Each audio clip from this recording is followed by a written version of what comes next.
No ar, Brasil ODS, um programa que mostra, divulga e debate o terceiro setor, dando voz à solidariedade e construindo a cidadania.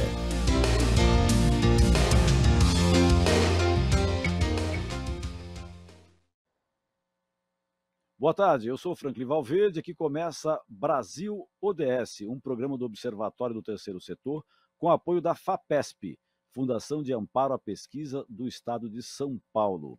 Hoje, excepcionalmente, estou apresentando o programa sozinho. Joel Scala não pôde comparecer, mas na semana que vem ele está de volta, ele que é titular do programa.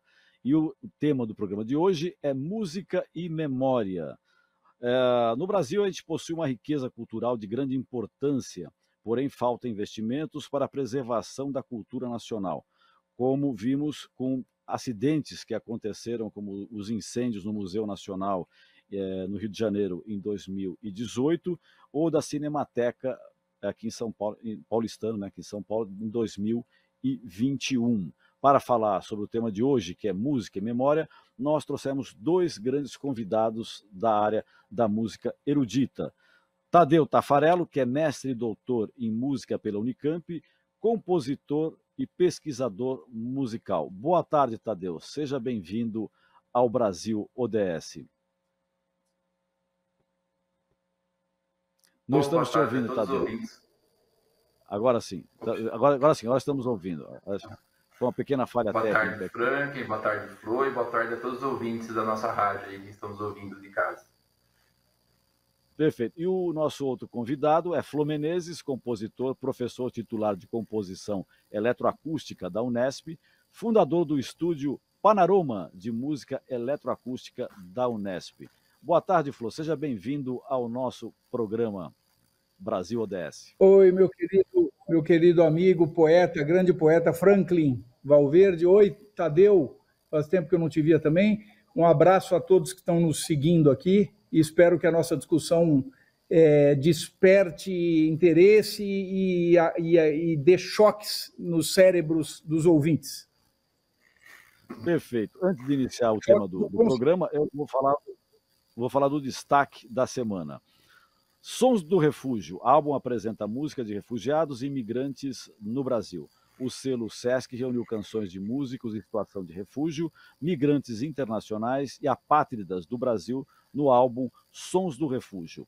O trabalho teve origem a partir da série documental do mesmo nome, lançada pela TV Sesc em novembro do ano passado. Em cada um dos 10 episódios são apresentadas as histórias desses personagens que encontraram no Brasil um espaço para a divulgação de sua arte. A notícia completa você encontra no site do Observatório do Terceiro Setor, escrita pela Maria Fernanda Garcia.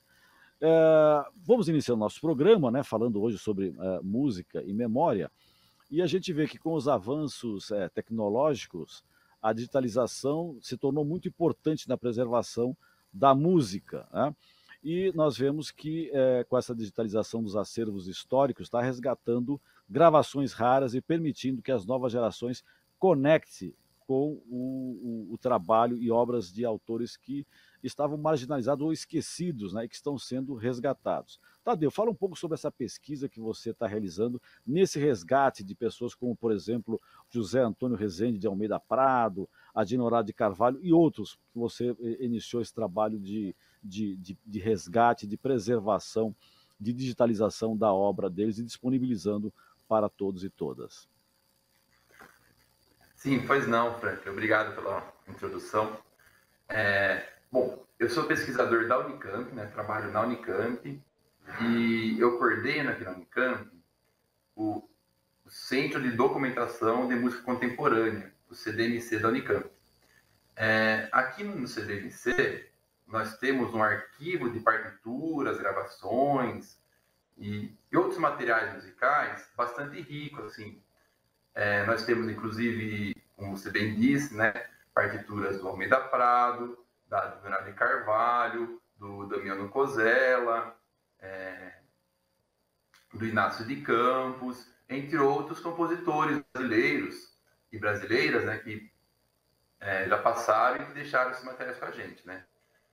O projeto que eu tenho desenvolvido atualmente, Frank, o Flo também, acho que também, não sei se também está sabendo, com o apoio da FAPESP, sim, e que o nosso objetivo é trazer essas partituras que hoje estão conosco, aqui no nosso acervo, digitalizando-as e disponibilizando ao público em geral,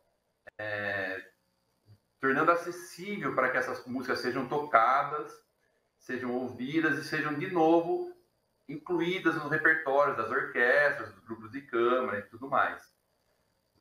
Nós já fizemos realmente, você falou do Almeida Prado, né, que foi professor nosso aqui da Unicamp, e foi também, inclusive, meu professor, depois meu colega também, e nós disponibilizamos, sim, já a partitura dele, a Tocata da Alegria, que nós tínhamos inicialmente aqui pela Unicamp, pelo CDMC, feito uma edição dessa partitura, só que em formato de livro, né, apenas impressa, né, desculpa, uma publicação impressa, e agora nós refizemos essa mesma partitura em uma versão digital que está disponível online gratuitamente pela coleção CIDIC CDMC, né, que é uma coleção interna que nós trabalhamos aqui na Unicamp, e disponibilizada nas redes institucionais da Unicamp tem para disponibilização de materiais. Isso do Almeida Prado. Perfeito. E também outro material muito interessante é a da Dinorá, mas a gente pode depois falar um pouquinho mais sobre ela, não sei se o Flo gostaria de falar alguma coisa. No desenrolar do programa, vamos abordando sobre o seu trabalho de recuperação e disponibilização dessas partituras, né? Quando fiz a abertura do programa, eu apresentei o Flo e falei sobre a música eletroacústica, né? Então, para o grande público, né, que nos está nos ouvindo, Flo, o que significa, o que é a música eletroacústica, né? As pessoas às vezes falam que música eletroacústica pode confundir com música eletrônica, o famoso bate-estaca aí que tem nas discotecas pelo mundo afora, e não é isso, é outra coisa. Então, acho que é importante você fazer esse esclarecimento para o nosso público, o que vem a ser a música eletroacústica. Tá. Bom, vamos fazer um brevíssimo histórico. A música eletroacústica, ela nasce dentro da chamada música erudita, que é um nome que espanta um pouco, mas é um nome real, porque a música erudita ela tem uma erudição, ela tem técnicas que são desenvolvidas ao longo de 800 anos, né?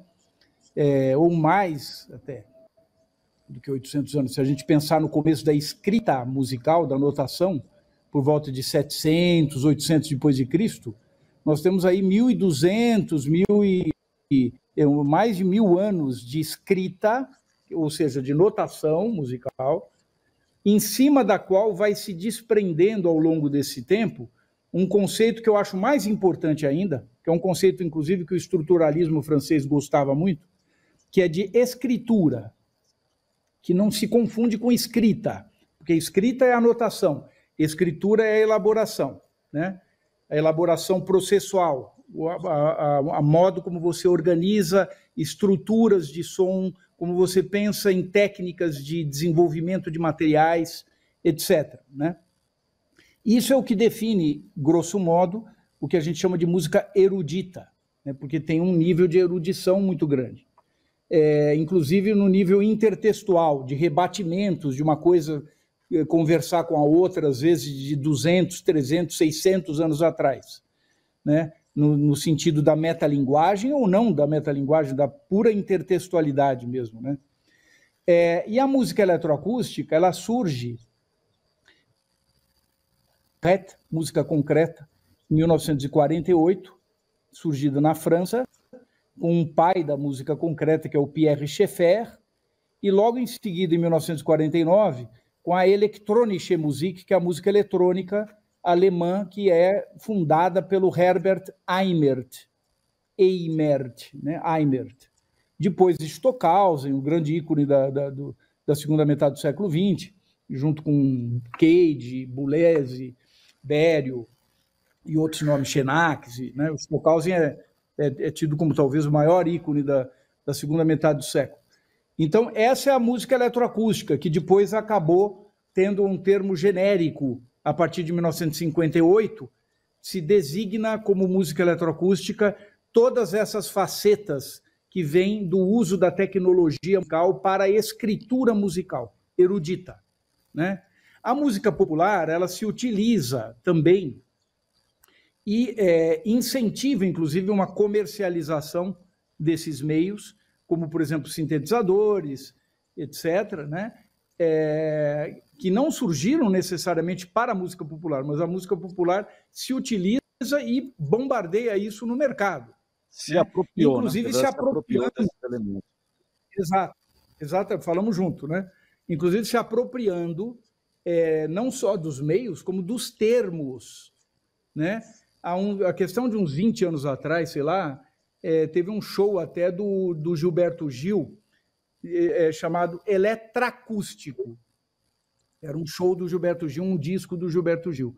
Grande gênio da música tropicalista e um dos maiores gênios da música popular brasileira. Mas ele chamou de eletracústico o show dele, e aí perguntaram, mas por que isso? Ele falou, porque tem um paulista aí que está falando muito em música eletracústica. Não sei. Ele podia ter pelo menos falado no meu nome para dar uma canjinha a mais, né? Difundir um pouquinho mais a música eletracústica no meio. Fazendo um pouquinho de propaganda, né? Mas ele esqueceu o meu nome e se utilizando do que eu estava difundindo muito fortemente na época. Eu não sou o primeiro a falar disso no Brasil, mas eu dei uma bombardeada nisso quando eu voltei para o Brasil em 92, depois de ter morado quase 6 anos na Europa, né? Voltei em 92, eu dei uma virada de página deu uma engrenada na música eletracústica, aí foi acabar no Gil, show eletracústico. E por aí vai. E, só para concluir minha breve longa fala, a música eletrônica que você se refere, o batistaca, é uma dessas apropriações que os caras nem sabem de onde vem o termo. O termo vem de 1949, não tem nada a ver com esse batistaca, que é o que se propaga aí como disque, etc. E a origem está lá em 1949, na Alemanha, né?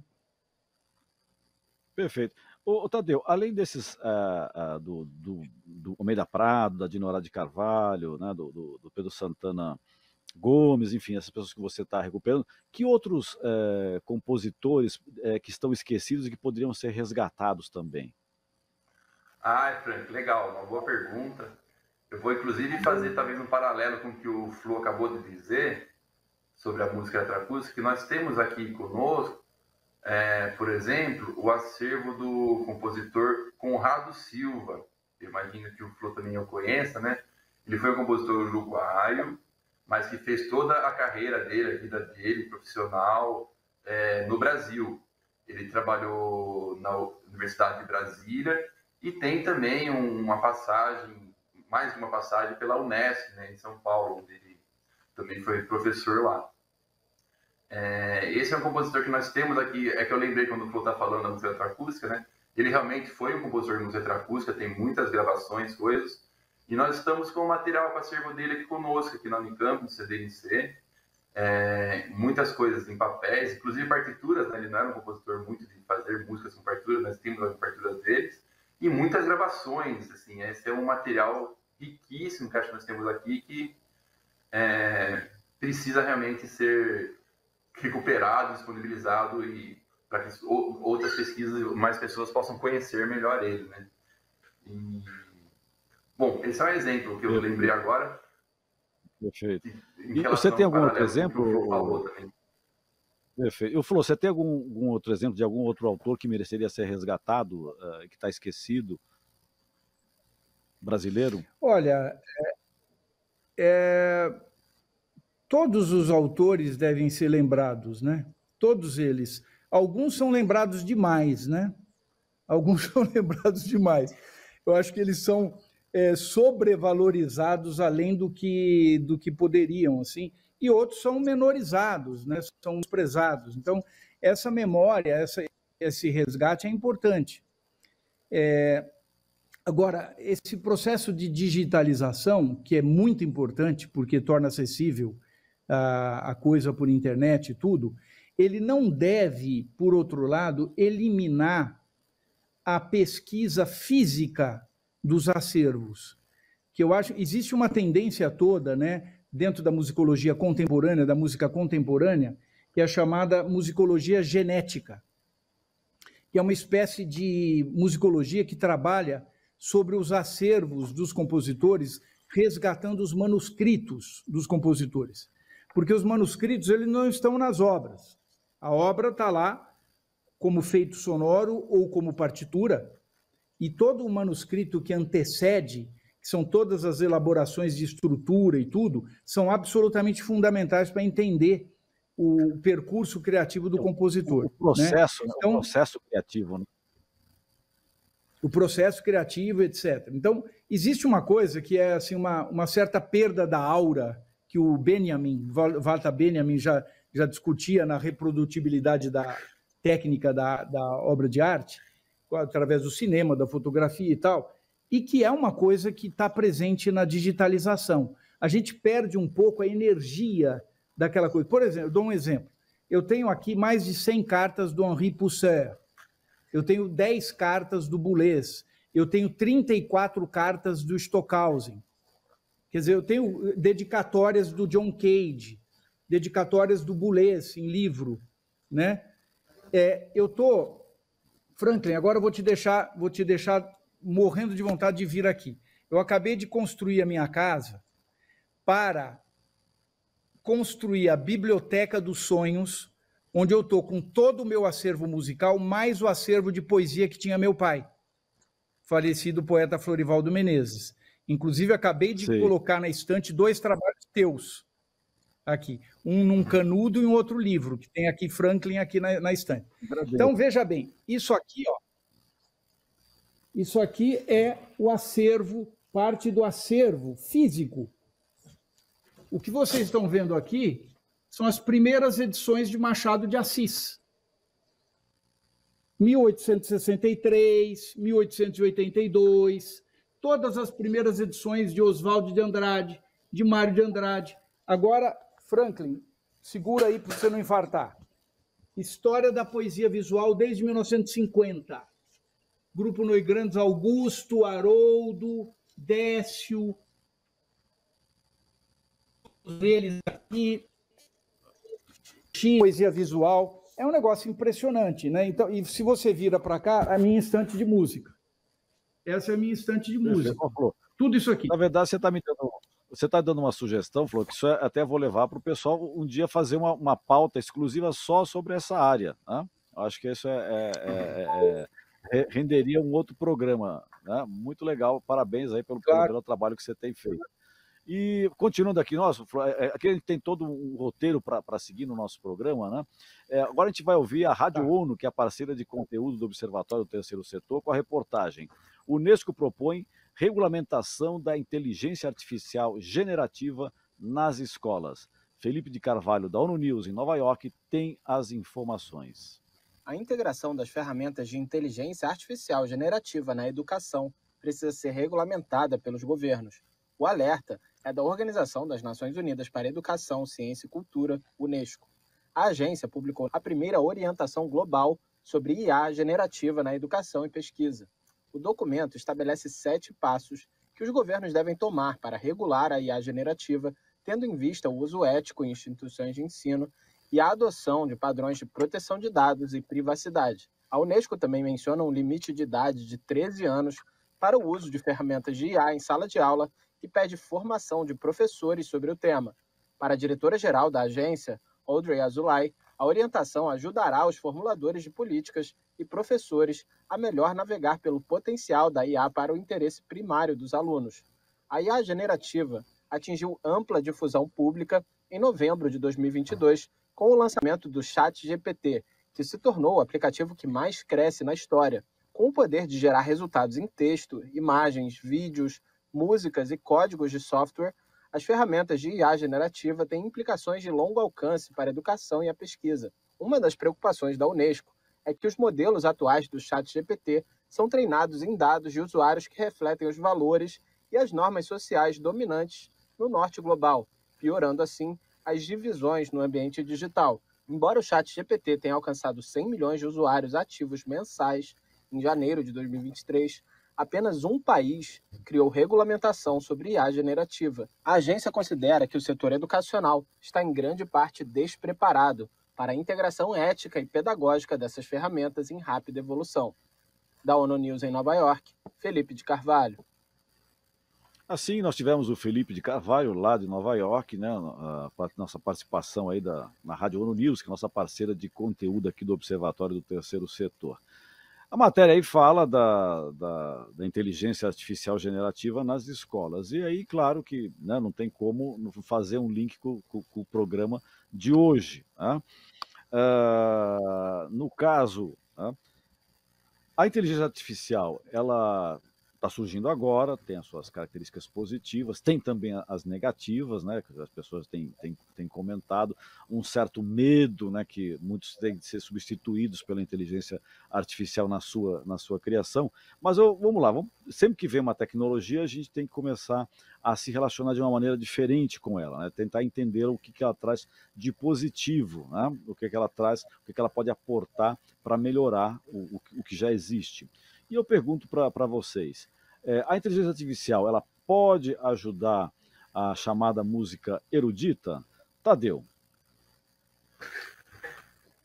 Frank, acho que ela tem um potencial, assim como ela tem um potencial de desenvolvimento em outras áreas do conhecimento, né? Acho que para a música erudita, né, ela pode ser trabalhada, sim, mas acho que ela não substitui o trabalho criativo que o compositor tem, né? Pelo menos, assim, ela pode, por exemplo, eu imagino, auxiliar em criação de materiais musicais, ou coisas que outras ferramentas, inclusive existentes na internet ou em softwares específicos de música, também poderiam dar conta, né? Mas acho que o trabalho final criativo de fechamento, de lapidação de uma nova música, né? No sentido da música erudita, como nós estamos tratando aqui, acho que nesse aspecto as IAs ainda estão muito longe e não sei se um dia chegarão a ter essa capacidade criativa que a mente humana tem. Isso que eu acho agora, Frank. Não sei qual a opinião do Flo sobre isso. Perfeito. Flo, você que é uma pessoa aberta às novas tecnologias, né? Você trabalha muito com tecnologia, de passagem, a música eletroacústica, ela fundamentalmente se baseia na tecnologia. Como é que você vê essa nova onda que está surgindo tecnológica com a inteligência artificial? Ela pode ajudar a chamada música erudita ou, no caso, vai passar tangencialmente? Eu acho que vai passar tangencialmente, aliás, ela já passou, né? Porque as primeiras tentativas de realização dentro da música erudita com algoritmos e coisas assim ligadas ao que hoje se chama de AI, né, Artificial Intelligence, alguma coisa assim, que é a inteligência artificial, vem da década de 50. Ledgering Hiller e John Cage tentaram fazer alguma coisa, depois houve várias outras tentativas. O que tem o problema que eu vejo, Franklin, basicamente é o seguinte: na arte, você tem uma dimensão que é fundamental, que se diferencia da ciência e da política, que é a invenção. A invenção é o que domina o curso da arte, né? Quando um criador faz uma grande obra, ele nunca faz com um mero gerenciamento de modelos pré-concebidos. Ele inventa alguma coisa. Mesmo que parta daqueles elementos, ele inventa alguma coisa que não existia antes. E a inteligência artificial, ela é um modus operandi dentro do qual que se tem uma manipulação de patterns, praticamente de modelos que o computador aprende, já existentes, ele aprende, né? Aprende a manipular e diagnosticar esses modelos e gerencia a partir de uma proposta X ou Y, esses modelos existentes. Mas ele não cria, ele não inventa um negócio, né? Essa invenção só nós que podemos fazer. Então, eu não acredito, sinceramente, que a inteligência artificial vá contribuir de uma maneira criativa para nada, não é nem só para música. Eu acho que para nada. Eu acho assim, ela economiza tempo em determinadas tarefas. Por exemplo, uma tradução técnica de um texto, onde você joga para a inteligência artificial ele faz um monte de besteira no meio de coisa, mas poupa um tempo enorme, e você faz uma revisão e melhora o texto. Em vez de você partir do zero, ter que traduzir frase por frase. Então, a inteligência artificial, ela poupa coisas chatas de fazer, mas ela não é capaz de fazer o grande fazer que é a invenção, né? Há anos atrás eu fui questionado, onde nós vamos chegar? A inteligência artificial vai fazer o quê? Inventar por nós? Fazer amor por nós? Comer um bom bocado ou um pudim delicioso por nós? Quer dizer, o prazer nós temos que manter, e a invenção faz parte desse lema fundamental do nosso prazer criativo. Perfeito. Continuamos com o Brasil ODS, um programa do Observatório do Terceiro Setor, com apoio da FAPESP, Fundação de Amparo à Pesquisa no Estado de São Paulo. Aqui no Brasil, nos anos 60, nós tivemos a ditadura militar, né, e junto com ela veio a censura, né, a censura que tolheu a criação de muita gente, principalmente na área da música, na literatura, né, no cinema e na música também, né, na música popular ela foi bastante atingida, né? Nós tivemos aí Chico Buarque, o Geraldo Vandré, Gil, Caetano, enfim, todo mundo que criava alguma coisa que ia contra o que pensava os ditadores de plantão, ou mesmo que questionava o comportamento social, o comportamento, enfim, das pessoas, isso era censurado. E a pergunta que eu coloco aqui para vocês é que, em geral, só se fala disso. Agora, vamos tentar aprofundar um pouco nesse período e saber se a música erudita também sofreu com a censura. Tadeu. Eu acredito que sim, Frank, sofreu, sim. Lógico que ela não estava, por causa da questão da popularidade da música erudita em relação à música popular, talvez ela não estava tão em evidência nos noticiários, no dia a dia das pessoas, mas os compositores que faziam música erudita desse período, pensando, por exemplo, Gilberto Mendes, Vili Corrêa de Oliveira, Damiano Cosella, tem uma linha de compositores que eles eram também fundamentalmente com uma política de esquerda também, né? Inclusive era considerado talvez comunismo, não sei exatamente quais os termos, muitos termos eram usados para isso. Mas esses compositores, com os quais também faziam música nesse período, eles tinham também uma crítica social, mas tinha também que ser velada, né? Assim, por questão da censura. E isso, de certa maneira, modulou, sim, o fazer musical desses compositores. Eu acho que sim. Bom, você tem alguma notícia nessa área de censura da música erudita, ou não da música em si, mas também dos seus produtores, né? Impossibilitando o trabalho deles? Com certeza. Tem dois autores aí que o Tadeu não mencionou, que são importantes, porque eram militantes comunistas já, que é o Cláudio Santoro, por exemplo, e o Jorge Antunes. E mesmo o Camargo Guarnieri, que era um compositor nacionalista, mas ligado ao PCzão, né? Então, quem não seria provavelmente perseguido nessa época, se tivesse vivido até ela, seria Villa-Lobos, que flertou com a ditadura Vargas e se utilizou da ditadura Vargas para virar o grande compositor oficial do Brasil. Villa-Lobos, ele teve esse marketing, se ancorou no varguismo para virar o grande nome da música brasileira, ovacionado até hoje pelo meio musical conservador, né? Em que pese obras incríveis que ele fez e um monte de obras que eu realmente questiono bastante a qualidade musical, né? Mas sou linchado quando falo isso em público, né? Porque, assim, falar mal de Villa-Lobos é falar mal da coisa. Mas se esquecem desse namoro que ele teve com a ditadura, né? Dos anos... Tem que ser dito. Né? Tem que ser dito, claro. Tem que ser dito. Então, assim, mas houve... né? Então, todo o projeto do cantor feônico, etc., né? Aquela coisa assim da construção mítica daquele Brasil, né? Do grande valor do nacionalismo brasileiro, né?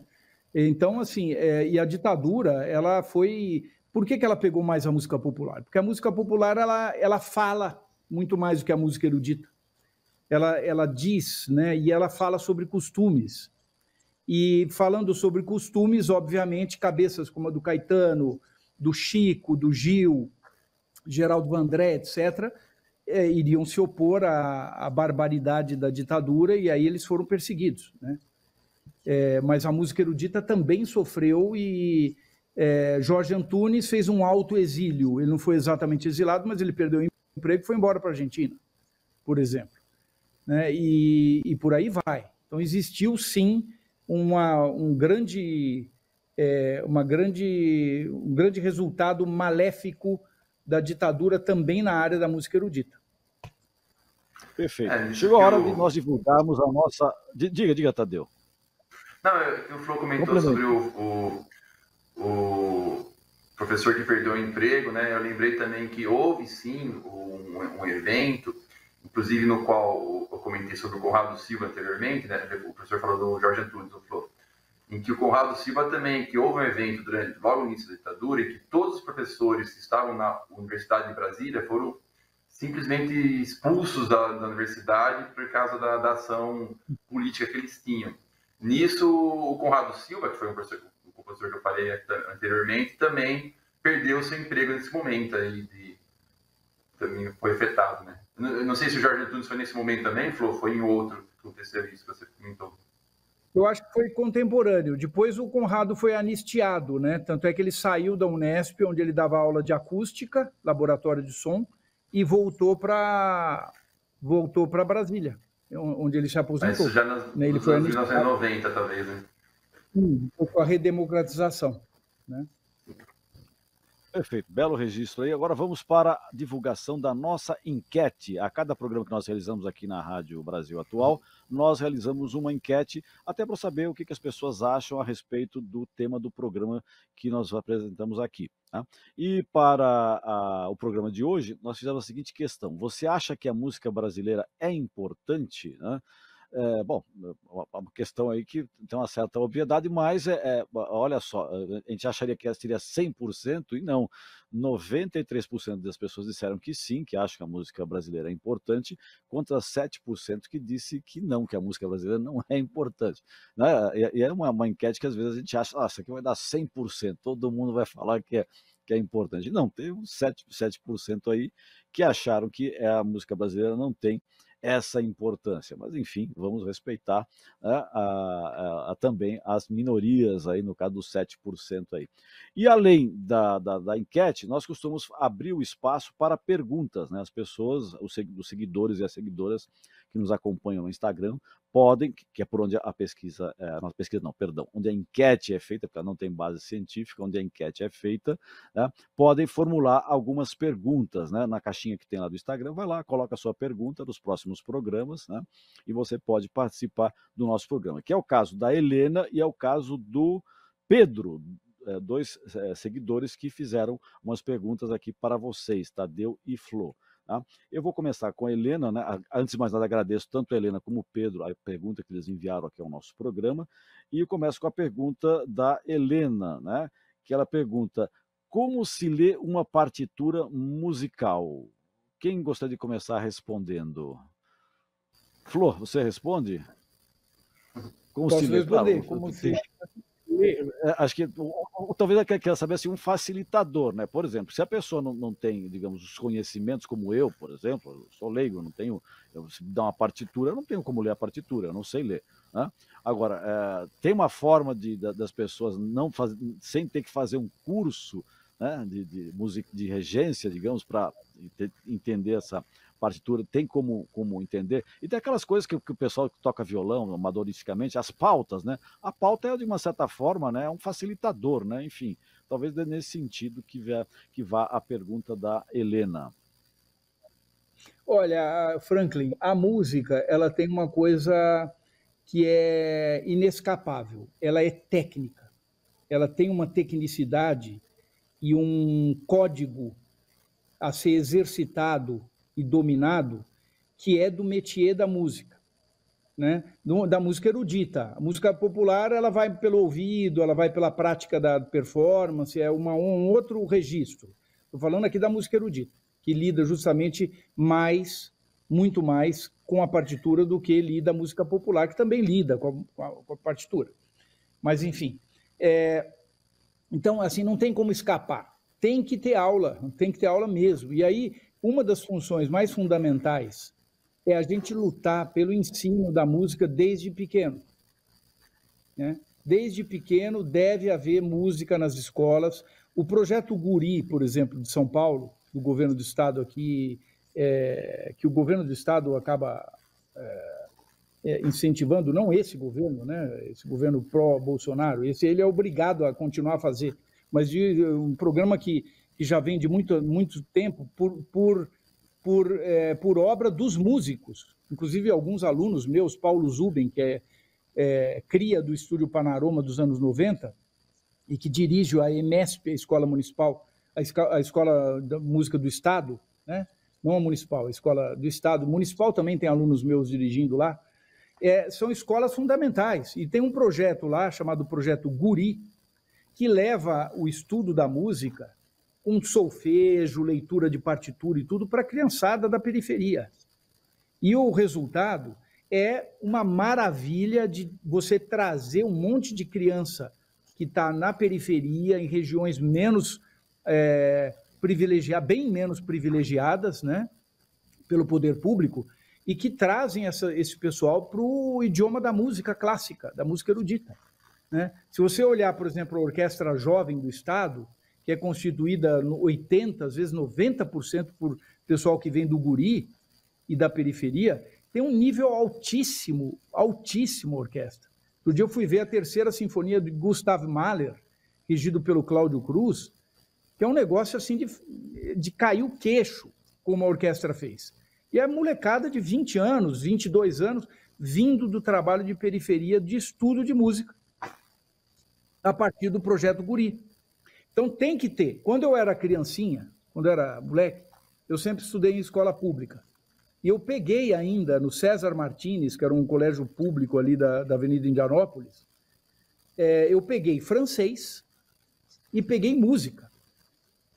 Isso ali, eu tinha o quê? 6 anos, 5. Eu nasci em 62, então eu devia ter 4 anos de ditadura ali, por aí, né? Com 2 anos de idade veio a ditadura.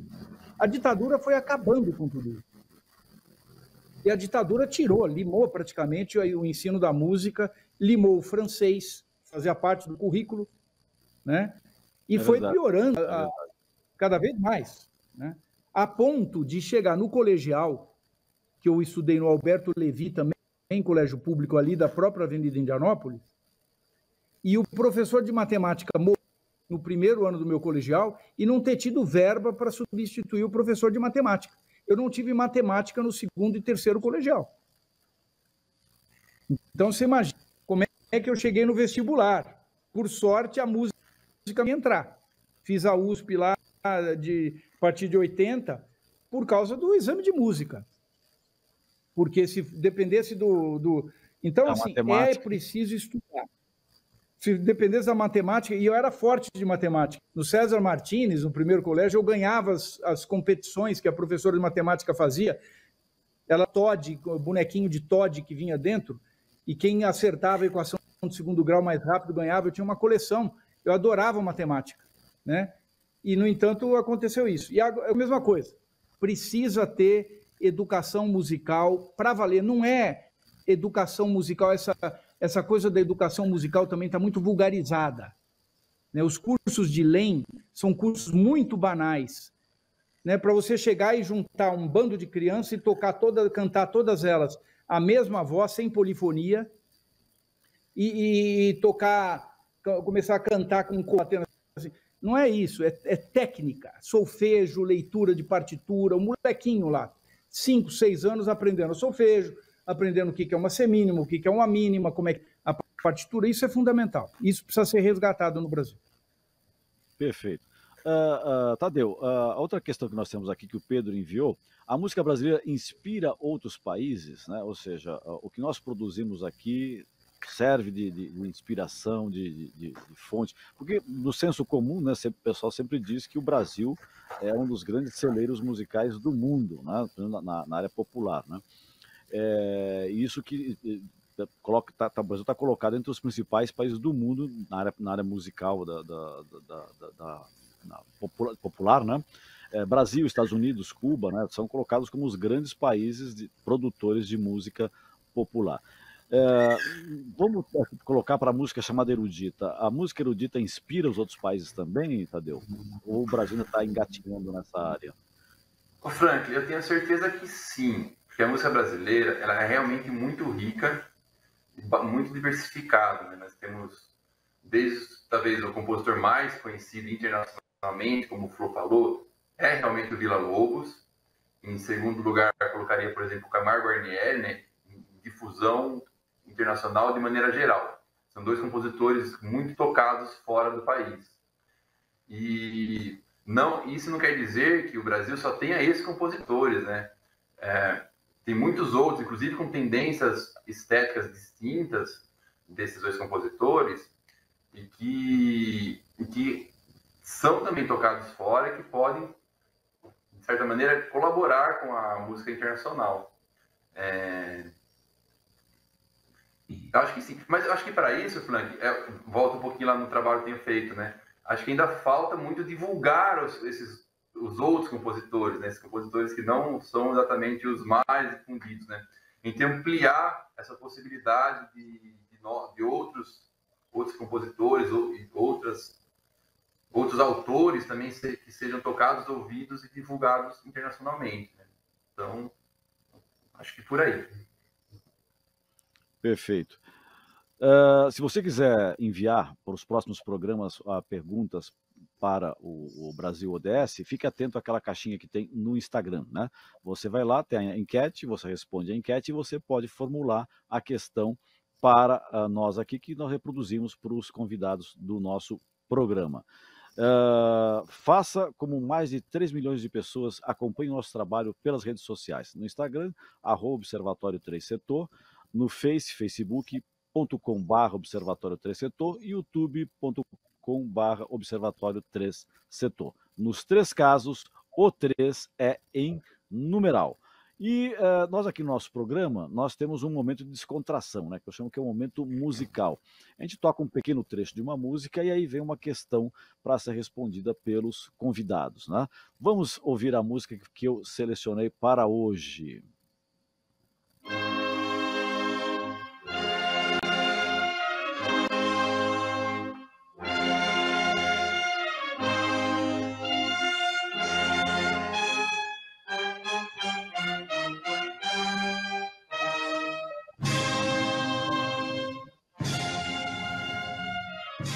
Não são 19 horas e não estamos em Brasília, né? E não estamos aqui para ouvir a Voz do Brasil, né? Um programa aí que já, né, quase secular, né? O dia que o rádio fizer 100 anos, ele vai estar bem próximo de completar. Aliás, o rádio fez 100 anos, mas ele veio um pouquinho depois, né? Eu quero perguntar, essa música que nós ouvimos, o Guarani, né? Música do Carlos Gomes, ou Antônio Carlos Gomes, né? A ópera Guarani, uma ópera ballo, né? Você pode até explicar depois o que vai ser a ópera ballo, né? Teve sua estreia mundial no Teatro Scala de Milão, em 1870, e aqui no Brasil também, no mesmo 1870, né? Em março na Itália, em dezembro aqui no Brasil, no Teatro Pedro II, lá no Rio de Janeiro. Agora, a pergunta que eu quero colocar para vocês é a seguinte: o Guarani, né? Todo mundo conhece o Guarani, acho que pode até não saber o nome, mas já ouviu essa música, em função, claro, da Voz do Brasil. A Voz do Brasil é um programa, né? Não vamos aqui entrar nos méritos do programa, mas enfim, é um programa que muitas pessoas detestam, odeiam, não gostam do programa. É só iniciar a Voz do Brasil para o pessoal desligar o rádio ou fazer outras coisas, não ficar ouvindo. De uma certa forma, isso ficou um pouco vinculado, né, a música chamada erudita né, o Guarani, né, com o programa. Então, eu pergunto para vocês, a utilização como abertura da Voz do Brasil, do Guarani, isso foi positivo ou negativo para a divulgação da música erudita? Tadeu, o que você diz? É um ótimo exemplo que você escolheu. Realmente, esse tema é a abertura da ópera Guarani de Carlos Gomes, né? E se for pensar na história do próprio Carlos Gomes, ela é uma obra de fundamental importância para a sua carreira. Foi com essa obra que ele teve extremo sucesso na Europa e depois se destacou também no Brasil, né? Um momento em que, quando você conseguiu sucesso na Europa, você voltava para o Brasil com mais fama, né? E ela que alavancou realmente a carreira do Carlos Gomes. Sem o sucesso dessa obra, talvez o Carlos Gomes tivesse voltado pobre e sem nada, nenhuma conquista lá na Itália, onde ele foi estudar, né? Então, para a história da música do Brasil, essa obra e essa abertura tem uma importância fundamental, certo? Agora, o uso que foi feito dela para o programa Voz do Brasil, né? E é um programa também ligado à ditadura militar, né? Então, eu acho que nesse aspecto foi negativo, sim. Porque você acabou, quem desconhece a história, a importância, a relevância dessa música para a história da música brasileira, acaba associando simplesmente ela a esse programa. Eu não quero ouvir essa música por causa que ela é a abertura da Voz do Brasil, então não me interesso por ela, né? Eu acho que é um pouco, talvez, que nem um outro exemplo, talvez seja o Parelise, né, do Beethoven, sendo usado como no caminhão de gás, como anúncio do gás, né? Talvez não tenha um viés político como a Voz do Brasil tem, né? Mas também um uso meio diferente da música. Banalização. Então é isso. Eu acho que, na verdade, foi mais negativo do que positivo, né? Para esse caso do Guarani. E o Flor, como é que você vê a utilização do Guarani na Voz do Brasil? Eu acho que a música ela é muito mal utilizada em geral, né? Ela é muito mal utilizada porque ela é vista como entretenimento, e a música não é entretenimento. A cultura não é entretenimento. A cultura é intertenção, é interter a pessoa, interter. Ela deve levar a pessoa para dentro dela, para ela aumentar a sensibilidade dela. E a música a música é uma presa fácil, porque ela lida com altíssima elaboração, mas ao mesmo tempo com emoção à flor da pele. Então, a altíssima elaboração é colocada de lado e a emoção à flor da pele é exaltada.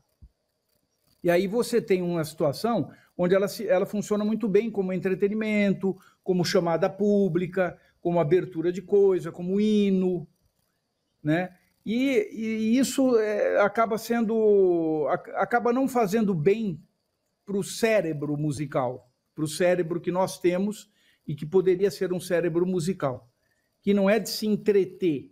Para se entreter, você não precisa de música. Você precisa de silêncio. Você precisa sair, você precisa de um cachimbinho aqui, acende um cachimbinho, vai fora, tal, pega um whisky, uma cachaçinha, uma feijoada, um papo, e aí beleza. Você não precisa de música. Por que a música está em todo lugar? A música de fundo acontece em todos os lugares. Não se ouve. Não se ouve. Vivemos uma trilha sonora. A música é feita.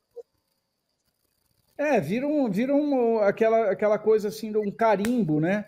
Tem o outro lado, né? Eu, por exemplo, quando era criança, meu pai pegava a DKV que a gente tinha e descia para a praia, para São Vicente, onde ele tinha um apartamentinho, para os fins de semana.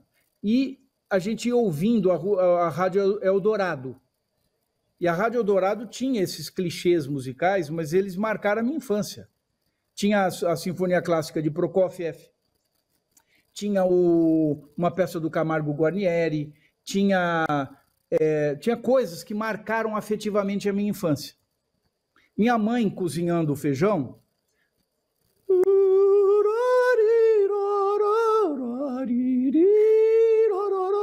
cantando em falsete. Isso fez parte da minha infância. Eu ouvia Vila Lobos, a canção de Vila Lobos, através da minha mãe. Era uma espécie de Voz do Brasil de Guarani na cozinha da minha casa, né? E aí acaba tendo, claro, uma coisa afetiva, né? Mas, ao mesmo tempo, a música não é para isso. A música está muito distante. Eu sou um utópico completo. Está completamente distante do que eu estou falando que seria o ideal. Nós vivemos uma sociedade imbecilizada, onde a música é triturada, você não ouve música, você escuta música. E escutar música é uma coisa, ouvir música é outra. A diferença entre escutar você escuta tudo. Ouvir é aquilo que você senta para ouvir. E aí existe um rito que faz parte da música e que é menosprezado pela sociedade de consumo. Isso faz parte, infelizmente, a gente tem que lutar contra isso. Mas é utópico? Mas eu sou utópico, né? Se eu não fosse utópico, eu não seria compositor de vanguarda. Seria qualquer outra coisa. Perfeito. O nosso programa está caminhando para o final. Nós estamos no nosso último bloco, né? E no último bloco a gente costuma dar uma dica de cultura. A exposição Ensaios para o Museu das Origens, que acontece nos institutos Tomi Otaki e Itaú Cultural, inspirada em uma proposta criada pelo crítico de arte Mário Pedrosa para a reconstrução do Manrio, que foi destruído por um incêndio em 78. O crítico de arte, um dos maiores intelectuais que o Brasil já teve, propunha restaurar o museu pensando na reconstrução do Museu de Arte Moderna e também no Museu do Índio e do Inconsciente, que já existiu naquela época, acrescentando o Museu do Negro e das Artes Populares. A exposição Ensaios para o Museu das Origens é, antes de mais nada, a discussão de como pode ser construído um museu. Essa parceria dos institutos Tomi Otaki e Itaú Cultural fica em cartaz até o dia 28 de janeiro do ano que vem, de 2024. Mais informações você encontra no site dos dois institutos, do Tomi Otaki como do Itaú Cultural. E o melhor, nos dois a entrada é gratuita. Né? Se vocês não foram, né, Tadeu, quando você está em Campinas, quando você vier aqui para São Paulo, se o Flor não for, acho que vale a pena. Ele que eu sei que é um admirador do Mário Pedrosa, né, um grande intelectual, um grande crítico de arte que o Brasil teve, né, no século XX, tá? Teve essa ideia e é importantíssimo também um resgate, né, do pensamento do Mário Pedrosa nessa dica de uma certa forma, e a música popular, né, entra a Clara Nunes, que fala das três raças, que de uma certa forma é o que esse museu, né, essa proposta do Mário Pedrosa, do Ensaios para o Museu das Origens, né, fala muito de perto com a origem do Brasil, né, esse amálgama das três raças que nos constituíram como tal. Nós estamos chegando no final do programa, temos pouco tempo ainda, né? Temos o quê? Temos 7 minutos, né? Então, 7 minutos eu quero finalizar um pouquinho com vocês, falassem um pouco da obra de vocês, né? O Tadeu acho que pode falar um pouco também sobre a pesquisa, se depois dessa primeira fase dessa pesquisa que ele já tem engatilhado um novo projeto de resgate de novos autores para estar preservando e divulgando o trabalho desses compositores, né? Falar também do lado de compositor dele, e para o Flor também vou falar aí o né? O concerto que ele vai fazer brevemente em Bruxelas. Tadeu, quais são os próximos passos da sua pesquisa? Ô, Frank, obrigado. Eu queria voltar um pouquinho, falar dos próximos passos, falar de alguns passos interessantes que aconteceram recentemente. Eu abri a abertura falando um pouquinho da Almeida Prado, mas também em relação à compositora Dinora de Carvalho, que é uma compositora mulher, nascida em Uberaba, Minas Gerais, e que viveu toda a vida dela, a carreira artística dela foi na cidade de São Paulo, né? Muitos materiais que ela compôs, inclusive manuscritos, né? Algo a respeito do que o Flor falou, a questão de você trabalhar com os manuscritos, como isso enriquece a pesquisa, eu concordo plenamente, né? Nós já fizemos várias edições de partitura dela, e esse material todo foi recentemente, a gente conseguiu aquilo pela Unicamp, né? Com o apoio da Orquestra Sinfônica da Unicamp, da Pró-Reitoria de Pesquisa da Unicamp, da Pró-Reitoria de Extensão e Assuntos Comunitários da Unicamp. Nós fizemos um festival, que foi o Festival de Dinora de Carvalho, edição 2023, em que fizemos 2 concertos, mesas redondas, debates e tudo mais sobre ela. E, por exemplo, uma coisa bem legal que aconteceu nesse evento, né? No concerto orquestral, nós tocamos a Fantasia para Piano e Orquestra da Dinora de Carvalho, que foi escrita na década de 1930, só que ela nunca foi estreada na versão para piano e orquestra. Ela foi sim estreada na década de 1950 em uma versão para piano e banda, porém, pelo que nós precisamos até hoje, espero que um dia a gente possa confirmar essa informação, mas acho que a estreia dessa peça na versão para piano e orquestra aconteceu aqui em Campinas, no dia 31 de agosto, agora passado, durante esse festival. Então, esse tipo de resgate que é muito legal, né? Assim, esse tipo de coisa estão fazendo, editando partituras, estão manuscritas conosco e disponibilizando para que sejam tocadas. Quem solou, no caso, nesse dia especificamente, foi a Silvia Maltese, que é uma pianista que foi aluna da Dinorah, inclusive, né? Então, teve também esse resgate histórico da compositora. Agora, sobre os próximos passos, um outro autor que nós estamos trabalhando aqui, muito interessante, é o Damiano Cosella, que também foi professor aqui da Unicamp, também trocou muitas informações com o Gilberto Mendes, com o Billy Correia de Oliveira, conviveu com esse pessoal todo, né, na década de 60 e 70, e que agora nós também estamos recuperando as partituras deles e vamos ver se a gente consegue também publicar e gravar materiais deles futuramente aí.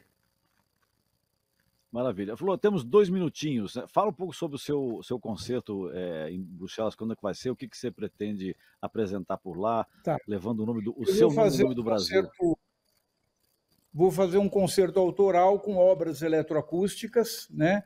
A mais recente eu fiz no estúdio da Suécia, o Electronmusik Studium de Estocolmo, em 2022, com síntese granular. Ela é para 16 canais, ou seja, ela tem uma octofonia em volta do ouvido aqui, outra no alto, e os sons têm translação de espaço, que é uma das minhas pesquisas de som. E não é a primeira vez que eu vou lá participar desse festival, um festival importante do meio eletroacústico internacional, né?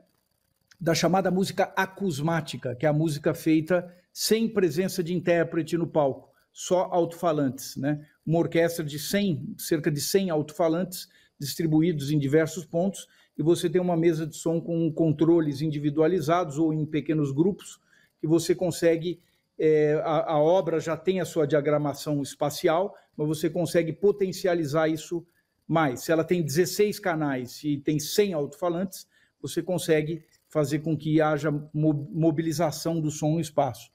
Então, é isso que eu vou fazer. E meu projeto atual, pessoal, é acabar minha mudança, né? E fazer o cerne daquilo que vai ser a Fundação Flor Menezes, que eu pretendo fazer.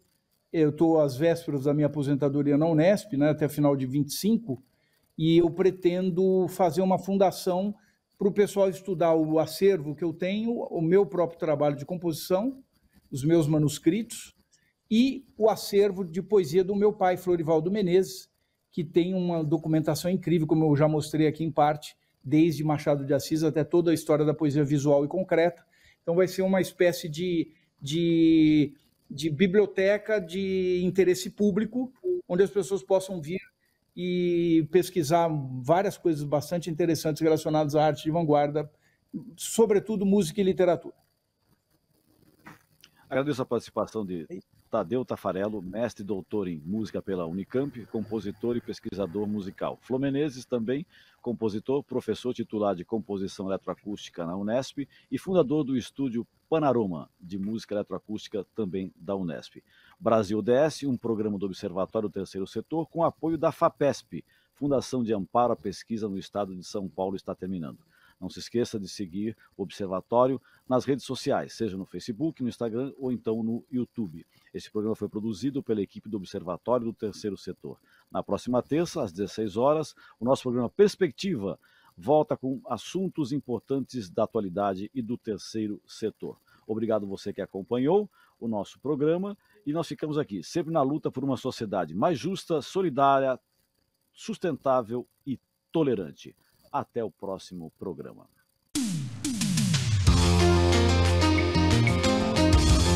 Você acabou de ouvir Brasil ODS, um programa do Observatório do Terceiro Setor.